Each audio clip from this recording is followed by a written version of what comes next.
You said his baby arm D got you sore as f. You hope your fiancé don't ask for none because you spent. Look at that, y'all. This is what I get right here for putting that's what I get for putting a ring on a rattlesnake, y'all. This is me catching my fiancé in bed with another man. What happened next led me to the woman of my dreams. But before we get into that, I want to explain to men how me being cheated on was because of 4.5 mistakes that I don't want you to make. So you can reduce the risk of ever being cheated on in the future. You don't get to call the shot. Sawing little bitch. You cut that way. Man, look, I appreciate all the support in the comments, but I ain't no victim. It's my fault. And if you've ever been cheated on, here go 4.5 reasons you might be to blame for your cheating girlfriend, fiancé, spouse, or whatever. You film this for me?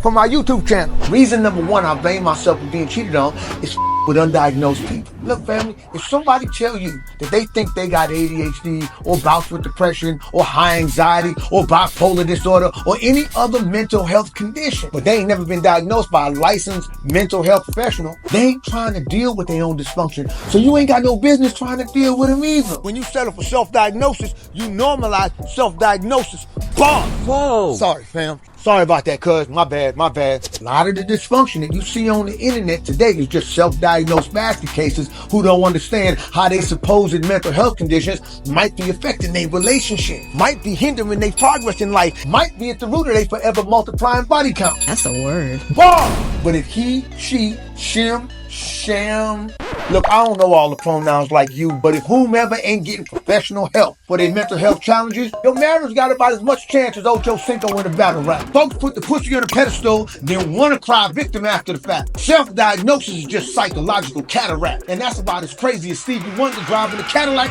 Boom! Now, when I deal with folks, I don't tolerate self-diagnosis. If your head in the clouds, your name better be out broken. Boom! You want to add something, baby? No, you're telling the truth. You see this nigga coming back here, right? He got a blade with him. I don't want no smoke with you, Wody. Left my keys. Oh, that's your truck? Reason number 2, I blame myself for being cheated on. If this next one sound familiar, put a hand in the comments so I can high five your ass. I know I ain't the only one doing this shit. Focusing on whether or not I loved her, whether or not I liked her. What I should have been focusing on is whether or not I like me in this relationship, and the answer was hell to the no. Bum. It took her 2 years to realize she couldn't gaslight a nigga run on diesel. Talk. Say everything you gotta say right here. My audience is listening. Stop filming, please. Why don't you go back in the house? Thank you. Yeah, I'll call you later. You ain't calling nobody, little ass.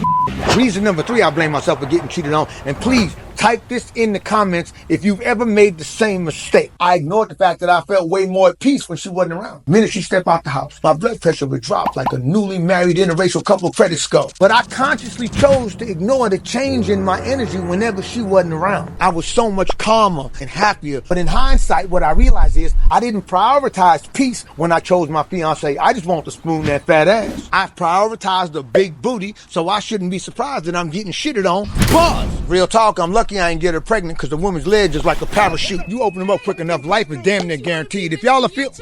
Take your...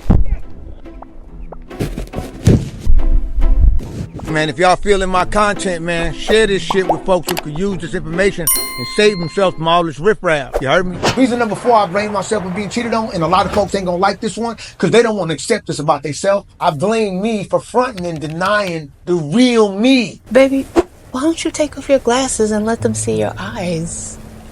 Deep down inside, I don't believe that I'm enough of whatever enough is. I'm confident in my wood game. I'm a wound shifter. I'm confident about my YouTube career. 71,000 subscribers without ever beating up a homeless person or bullying a woman in a sound booth. But I'm insecure in other areas, like my worth in relationships. I didn't have healthy relationship role models. That's why I seek out ratchet women and the hippopotamus. Type bars in the comments if you get that. Broken, damaged women is the only one willing to accept my emotional shortcomings because they grew up just as mentally and physically abused as me. And they lack faith in monogamy just like me. They lost hope in humanity just like me. I'm damaged goods just like them. You can't get what you not, you get what you got. Buzz! I'm gonna need you to give back that engagement ring, you heard me? Really? So you're back together? Hell no. What? Oh, you talking about Vivian. I'm her twin sister. Vivica. You know the dude that Vivian cheated with? That was Vivica's boyfriend of 3 years.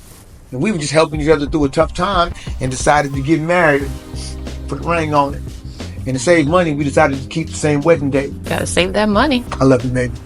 Reason number 4.5 that I blame myself for getting cheated on, I never understood boundaries. I thought boundaries was not being no punk. I thought boundaries was putting folks in their place and letting them know how I feel about their bullshit. Actually, a boundary is an agreement that you make with your damn self. Like no lotion Fat Friday. If you want to learn more about that, check out my video on 4.5 habits that unfuck my life permanently. Tell y'all what, these mosquitoes ain't no joke, but go ahead and click that subscribe button, because despite this little setback, my mission in life is to help men go from fumble to focus and finesse the game of life. Sorry.